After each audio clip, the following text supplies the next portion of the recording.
وزينا إيماننا بأنواع الأحاديث والقرآن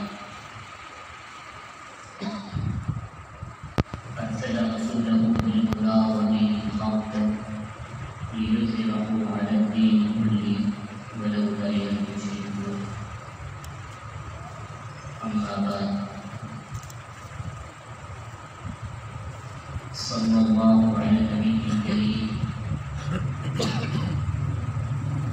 وعلى آله وصحبه وأهل بيته ومن تبعهم أجمعين.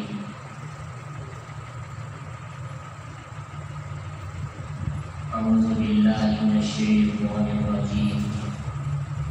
بسم الله الرحمن الرحيم. إن الدين عند الله الإسلام. آمنت بالله صدق الله العظيم وبلغنا رسوله النبي الصادق الوعد الأمين. اللهم صل على سيدنا ومولانا محمد وعلى آل سيدنا ومولانا محمد وبارك وسلم ثم صلوا عليه.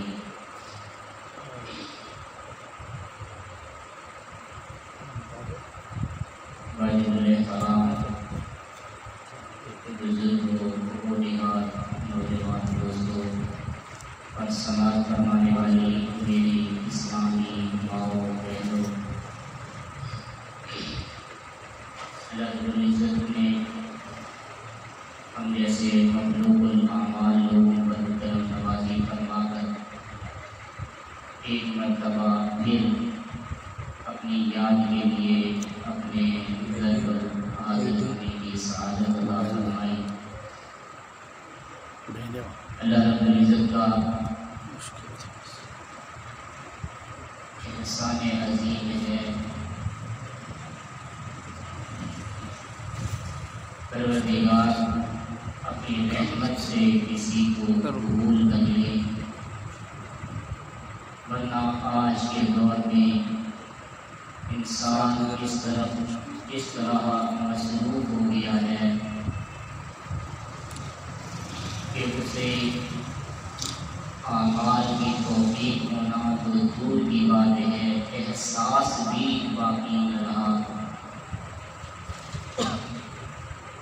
دنیا کے کام یاد رہے، دنیا کی ضرورتیں یاد رہیں، دنیا کے مسئلے مسائل آدمی کے فکر میں رہے، یہ اصل میں انسان کا ضعف ہے۔ پروردگار عالم نے اس کی تخلیق ذوق میں کی، اسی وجہ سے رب کائنات نے انبیاء اور رسول مبعوث فرمائے تاکہ بربت کی اصلاح ہوتی رہے، ان کو اعمال کی طرف متوجہ کیا جاتا ہے۔ انسان میں ایک خامی یہ ہے کہ وہ جلد بھول جاتا ہے، ایک خامی یہ ہے کہ وہ دیکھا دیکھی کی طرف چلتا ہے، ایک خامی انسان میں یہ ہے کہ وہ سنی سنائی باتوں پہ عمل کرتا ہے۔ انہی خامیوں کو دور کرنے کے لیے انبیاء اور رسول مبعوث ہوئے، انہوں نے آ کر ان کو اصلاح کے لیے ایمان یاد کروایا اور اعمال کر کے دکھائے تاکہ ان کی بھول بھی جاتی رہے اور دیکھا دیکھی میں نیکی پر عمل بھی کرتے رہے۔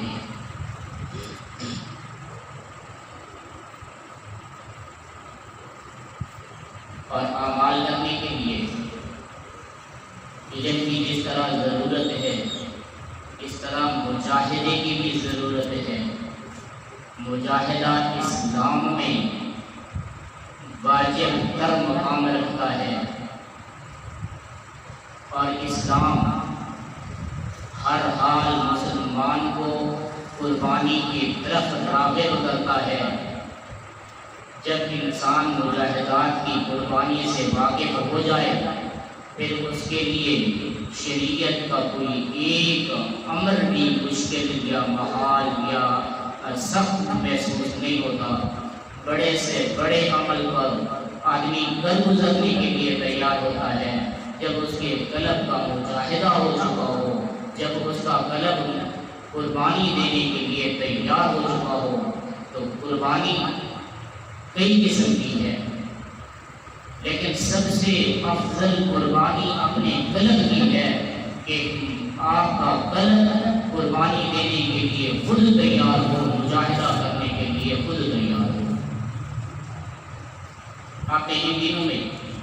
علماء حضرات سے یہ واقعات سنے ہوں گے۔ ہم نے جو یہ قربانی عظیم کی، یہ حضرت ابراہیم علیہ السلام کی یاد پیدا کرتی ہے کہ ابراہیم علیہ السلام اتنی عرصہ تک اپنے پروردگار کے آگے ہاتھ پھیلاتے رہے کہ اللہ مجھے بیٹا عطا فرما، اللہ مجھے بیٹا عطا فرما۔ تو 92 سالی میں انہیں بیٹا نصیب ہوا تو پروردگار نے حکم فرمایا کہ اپنی محبوب بیوی کو بھی اور اس بیٹے کو بھی دور دراز وادی زر میں چھوڑ آؤ۔ تو یہ ایک قربانی تھی، ایک مجاہدہ تھا، اس پہ اللہ کے پیغمبر نے عمل کر کے دکھایا۔ پھر جب وہ بچہ جوان ہو گیا، خوبصورت ہو گیا اور سمجھدار ہو گیا، اس وقت پروردگار نے حکم فرمایا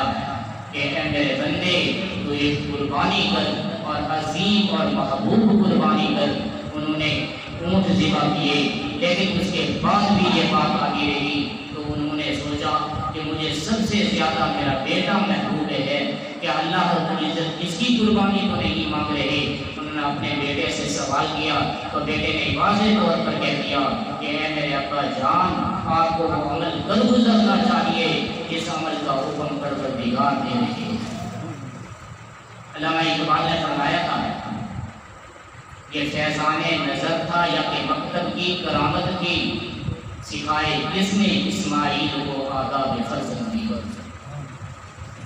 یہ بیٹا ہونے کے جو آداب تھے کہ والد محترم جو حکم کریں ان کو سر سے پاؤں تک پورا کا پورا مان لینا چاہیے، یہ بیٹے کے آداب ہیں۔ وہ آج ہم ان سے واقف نہیں ہیں، لیکن اسماعیل علیہ السلام کو یہ آداب کس نے سکھائے؟ حالانکہ وہ کسی مکتب اور سکول میں بھی نہیں گئے تھے۔ علامہ صاحب فرماتے ہیں یہ اصل میں پیغمبر کی نگاہ فیض کا اثر ہے، کہ پیغمبر کی صحبت کا اثر ہے کہ اس کو پورے کے پورے آداب بھی یاد ہیں۔ حضرت اسماعیل علیہ السلام نے عرض کی یا ابا کیف الامت، اے میرے والد گرامی آپ وہ عمل کر گزریں جس کا آپ کو امر آیا ہے، حکم آیا ہے، باقی میری بات کو چھوڑو۔ ستجدونی انشاءاللہ من الصابرین، اگر اللہ چاہے گا تو آپ دیکھیں گے میں صبر کرنے والوں میں سے ہوں گا۔ اس کے بعد اس سے پہلے جب ان کو وادی زر میں چھوڑ کر واپس گئے تو وہ اللہ کی نیک بندی اپنے سے زیادہ اپنے بیٹے کی فکر میں تھی، جسے بھوک بھی لگی ہوئی ہے، پیاس بھی لگی ہوئی ہے۔ وہ بھوک اور پیاس مٹانے کے لیے ادھر ادھر سے پانی تلاش کر رہی ہے۔ صفا پہاڑی پہ چڑھتی ہے، وہاں پر پانی نہیں ہے، اور کہیں سے نظر نہیں آتا تو مروہ پہاڑی پر چڑھ جاتی ہے، وہاں پر بھی اس کو پانی نظر نہیں آتا، پھر واپس چلی آتی ہے۔ 7 چکر اس عورت نے پورے کیے تو اس نے دیکھا مروہ کی پہاڑی پہ کھڑے ہو کر کہ اللہ رب العزت نے ان کے حال پہ کرم کر ہی دیا ہے۔ جہاں سیدنا اسماعیل علیہ السلام اور پیاس کی شدت سے وہاں رو رہے تھے یا اپنی گڑیاں چلا رہے تھے تو اللہ نے ان کے قدموں سے وہ نورانی چشمہ جاری کر دیا، وہ پانی جاری کر دیا کہ اس پانی کی وجہ سے ان کی بہتری بھی ہوئی اور وہاں قافلے والے رکتے رہے، اس جگہ کی آبادی بھی ہوئی، اور اس پانی میں اللہ نے برکت رکھی کہ وہ پورے عرب میں پھیل گیا کہ عرب والے لوگ اس کو پینے کے لیے سفر کر کے آتے تھے، اپنا اس ہی پانی سے اس وادی بطحا کا گزارا ہو رہا تھا، اور وہاں سے جو تاجر گزرتے تھے اپنا سامان بیچتے تھے، اس پانی کے بدلے میں تو پھر وادی بقا کا یہ حال ہوا کہ ان کی ہر قسم کی ضرورت کہیں گھر بیٹھے ہوئے پوری ہوتی رہی۔ تو بی بی پانی دے کر دوڑ آئی، انہوں نے پانی کو تھوڑا تھوڑا مٹی کے ساتھ بند کیا، محفوظ کیا، اور اسے کہتی رہی رک جا، زم زم زم، یہی رک جا۔ تو وہ پانی آج تک اسی جگہ پہ ہے۔ عرب والوں نے بڑی کوشش کی، محنت کی حکام نے کہ اس پانی کو حرم سے باہر لے جایا جائے، مدینے تک لے جایا جائے، یا کم از کم مکہ شہر کی حدود میں لے جایا جائے، لیکن وہ پانی حدود حرم سے باہر جانے کو تیار نہیں ہے۔ یہ معجزہ ہے اس اللہ کی بندی کا کہ جس نے یہاں پہ روکا تھا وہ پانی اسی جگہ پہ رکا ہوا ہے۔ مگر میرے محبوب صلی اللہ علیہ وآلہ وسلم فرمایا میں چاہتا ہوں کہ اگر بیوی نے یہاں پر نہ روکا ہوا ہوتا تو یہ بہتر تھا کہ یہ پانی پوری دنیا میں پھیل جاتا، ہر مسلمان اس پانی سے فیض یاب ہوتا۔ وہ معجزہ تو اس پیغمبر کا تھا جس کے قدموں سے پانی نکلا اور وہیں پر ہو کر رہا۔ یہ میرے محبوب کا معجزہ ہے کہ وہ عرب کے ریگزاروں کا پانی پوری دنیا میں پھیل دیا ہے۔ چنانچہ ہم میں سے کوئی ایسا ہے جو یہ کہہ سکتا ہو کہ میں آگے ہوں، بالغ ہوں، اور میں نے زندگی میں آج تک زمزم نہیں پیا؟ ہم نے ایسا بندہ نہیں دیکھا۔ کوئی عاقل بھی ہو، بالغ بھی ہو، پھر زمزم اسے نصیب نہ ہوا ہو۔ اب تو علماء اس سے بڑھ کر ایک قدم اور کہتے ہیں کہ یہاں عاقل اور بالغ کی شرط کو بھی توڑ دیا جائے، بچہ پیدا ہوتے ہی اس کو زمزم کی گھٹی لگائی جائے، تاکہ کوئی ایسا نہ ہو قیامت کے روز جو مسلمان کے گھر میں جنم لے اور زمزم سے محروم رہا ہو۔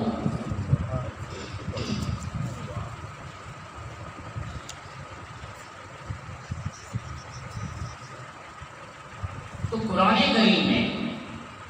یہ جو معاملہ آیا یہ صرف کسی کے لیے تھا؟ کہانی سنانے کے لیے تھا، یا اس لیے کہ مسلمان قربانی کے ان ایام میں یہ قصہ سن کر مجوز ہو کر چپ ہو جائے؟ نہیں، اسے اللہ نے قرآن مجید میں بیان کر کے رہتی دنیا کے لیے اس کو نظام بنایا،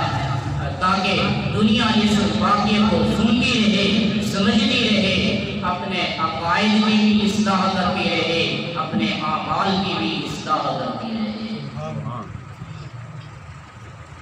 اس میں سب سے پہلا عقیدہ تو یہ ہے کہ انسان کسی چیز کو اپنی ذات کے لیے محبوب نہ سمجھے۔ انسان کی اگر کسی سے محبت ہو تو وہ بھی اللہ کی رضا کے لیے ہو، اور کسی سے نفرت ہو تو وہ بھی اللہ کی رضا کے لیے ہو۔ اس سے یہی عقیدہ یہ بھی بنتا ہے کہ جب انسان کو ضرورت ہو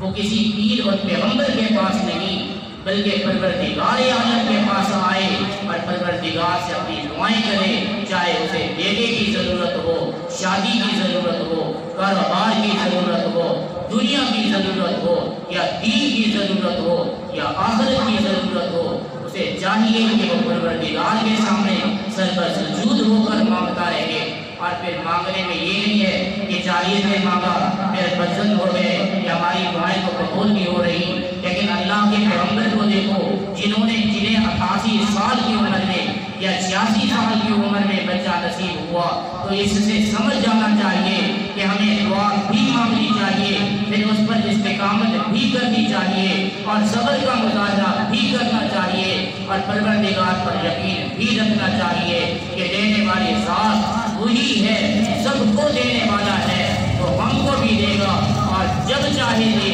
تو اس میں اس کی حکمت ہے کہ کب اس کے لیے بہتری ہے اور اس وقت عطا کیا جائے۔ یہ نہیں ہے کہ ہم نے مانگا ہو اور نہ ملے تو اپنا عقیدہ کمزور کر بیٹھے کہ اللہ تعالیٰ سے مانگتے نہیں ہوتا، لہذا فلاں طریقہ کار اختیار کیا جائے، فلاں راستہ اختیار کیا جائے۔ ہر چیز نہیں، جو بتوں کے سامنے مانگ رہے ہیں ان کو بھی تو دینے والا پروردگار ہی ہے۔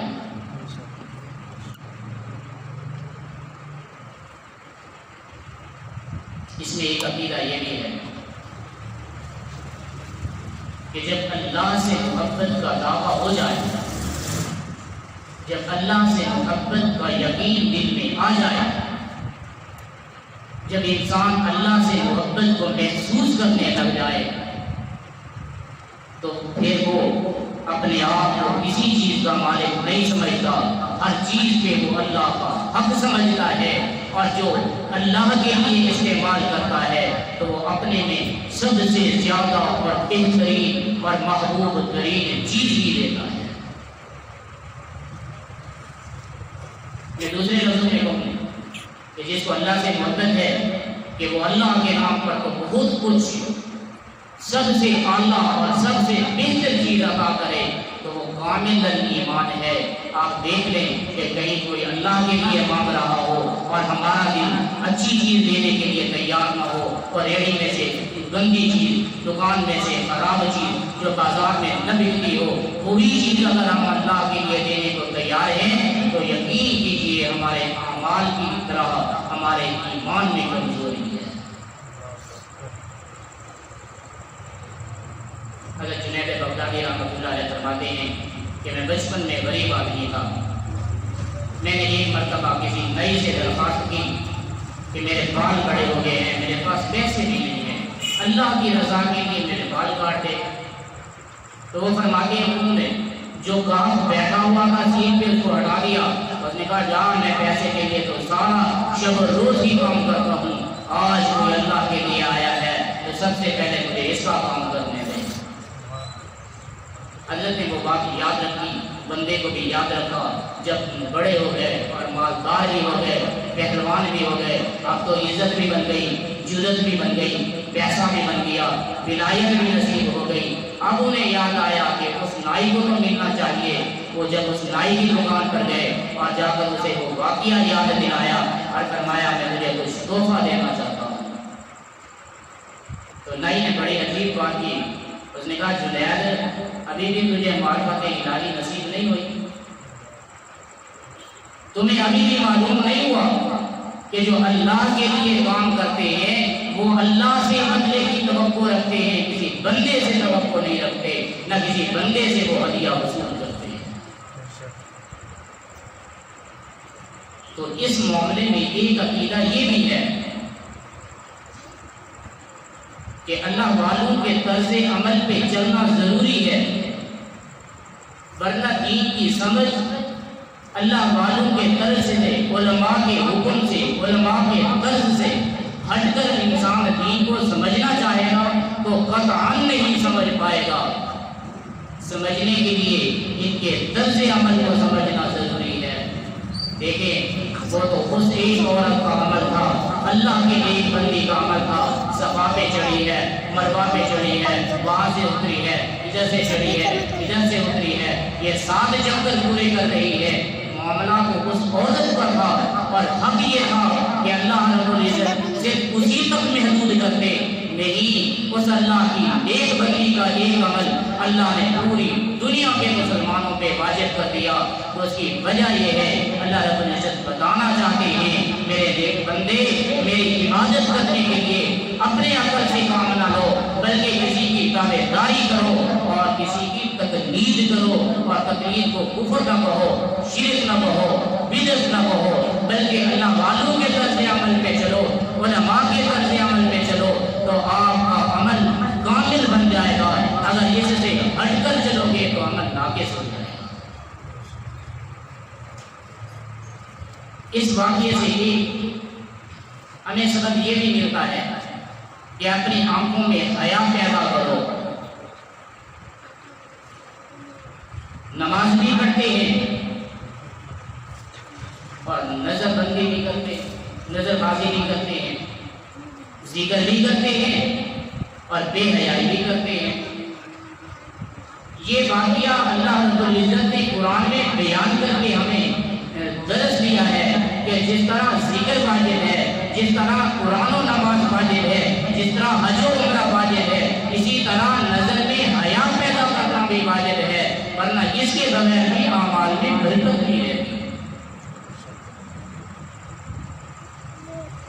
میں عرض کر رہا تھا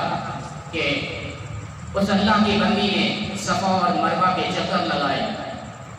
تو اب تو یہی تھا نا کہ اس کی ادا کو اللہ نے باقی رکھنا تھا، تو عورتوں پہ یہ حکم ہوتا تو وہاں دوڑنے کی سنت اماں آمنہ پوری کرتی، وہاں دوڑنے والی عادت کو اماں خدیجہ الکبریٰ پورا کرتی، حضرت عائشہ صدیقہ پورا کرتی، بی بی فاطمہ الزہرا پورا کرتی، حضرت ابوبکر صدیق کی اہلیہ دوڑتی، حضرت فاروق اعظم کی گھر والیاں دوڑتی، حضرت علی المرتضیٰ کی گھر والیاں اور بیٹیاں وہاں پہ دوڑتی، لیکن اللہ رب العزت نے عورتوں کے لیے دوڑنا منع کیا ہے،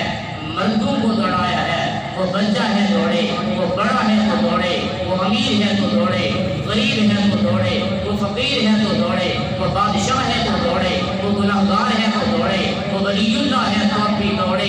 یہ کیوں؟ حالانکہ عورتوں کا عمل تھا، عورتوں کو کرنا چاہیے تھا، اللہ رب العزت نے عورت کے عمل کو پسند کر کے مردوں پہ نافذ کر دیا۔ گویا اللہ رب العزت بتا رہے ہیں کہ یہ میری نیک بندی نے کام کیا ہے، میں اس کے کام کو قبول کر چکا ہوں، اور میں چاہتا ہوں کہ یہ عمل قیامت تک باقی رہے، حضرت حاجرہ کی ادا قیامت تک باقی رہے، اور عورتوں کی حیا باقی رہے۔ جب دوڑنا ہوتا ہے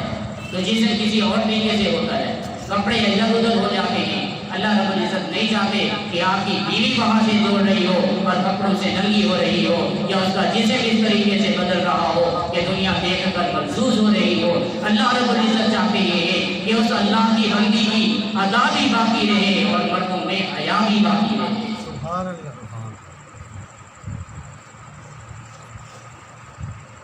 تو پھر قربانی کا عمل ہوا، عرش کے فرشتے کانپ گئے، الہی یہ کیا ہو رہا ہے؟ آج کے بعد انسان اپنے بیٹے کو، انسان کو ذبح کرے گا۔ پروردگار عالم نے یہ ہمیں سبق دیا کہ انسان کو ذبح نہیں کرنا، اصل میں دل اپنے کو ذبح کرنا ہے کہ دیکھو میرے بندے نے، میرے نیک آدمی نے، میرے پیغمبر اور رسول نے جس سے سب سے زیادہ محبت کی اس کو میرے راستے میں قربان کر دیا۔ میری محبوب کی امت کے لوگوں، جس سے تم محبت کرتے ہو اسے بھی میرے راستے میں قربان کر دو۔ اب ہونا تو یہی چاہیے تھا نا، ادھر آزان کی آواز آئی، ہمیں دکان محبوب ہے، دکان کو بند کر دینا چاہیے، ادھر آزان کی آواز آئے تو ہمیں کاروبار جو محبوب ہے اس کو بند کر دینا چاہیے تھا، جو بیوی بچے محبوب ہیں ان سے جدائی اختیار کر لینی چاہیے تھی، ہمیں نیند محبوب ہے، ادھر آزان کی آواز ہوتی ہم نیند کو چھوڑ کر اللہ کے دروازے پہ آ جاتے۔ یہ اللہ رب العزت کی منشا ہے، لیکن آج ہم کس بدمستی میں ہیں کہ کاروبار کی خاطر میری نمازیں زائد ہو رہی ہیں، گھر والوں کی خاطر نمازیں قضا ہو رہی ہیں، بیوی بچوں اور پیسے دولت کے لیے میری نمازیں ضائع ہو رہی ہیں۔ یہ نمازوں کا ضیاع یہ اتنا بڑا نقصان ہے، تو آج ہمیں سمجھنا چاہیے کہ ہم اتنے بڑے نقصان سے بچنے کے لیے اس قدر کوشش کریں، تو سب سے پہلے ہمیں اپنے دل کی قربانی دینی ہوگی، دل کی خواہشات کی نفی کرنی ہوگی، اپنے دل کی مرضی کا انکار کرنا ہوگا۔ اسی کا نام مجاہدہ نفس ہے۔ جب بندہ مجاہدہ نفس کرتا ہے اعمال آسان ہو جاتے ہیں۔ کسی اللہ والے سے ایک مرید نے پوچھا حضرت جنت کتنی دور ہے؟ تو بزرگوں نے فرمایا جنت تو 2 قدموں کے فاصلے پر ہے، ایک قدم اپنے نفس کے اوپر رکھو اور دوسرا قدم آپ کا جنت میں ہوگا۔ سبحان اللہ۔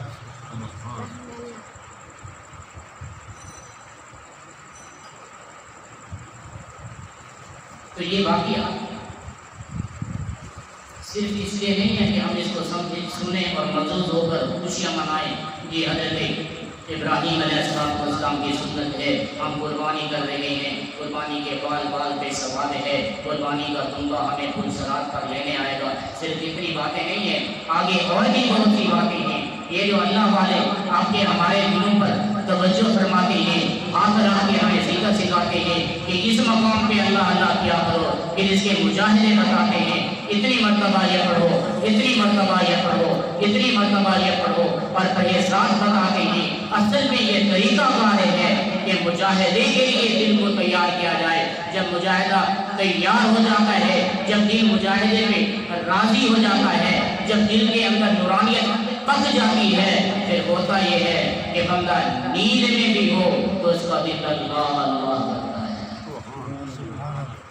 جسم کا بال بال اللہ کا ذکر کرتا ہے، پھر اسے نماز نہیں چھوڑتی، پھر اسے روزہ نہیں چھوڑتا، پھر اسے نیکی کا عمل نہیں چھوڑتا، لیکن محنت سے گزرنا پڑتا ہے۔ آج ہم عادی ہو گیا نا کہ محنت کے بغیر ہمیں کچھ نصیب ہو، تو محنت کے بغیر کوئی انسان قرآن نہیں پڑھ سکتا، محنت کے بغیر کوئی انسان نماز نہیں پڑھ سکتا۔ اچھا جو محنت کے بغیر کاروبار نہیں کر سکتا، محنت کے بغیر نماز نہیں پڑھ سکتا، وہ محنت کے بغیر پروردگار کی رضا کیسے حاصل کرے گا، جنت کا مزہ کیسے حاصل کرے گا؟ تو آج ہم اپنی اصلاح کے لیے حاضر ہوئے ہیں۔ اللہ رب العزت ہمیں یہ سننے کے بعد یا پڑھنے کے بعد سمجھنے اور عمل کرنے کی توفیق عطا فرمائے۔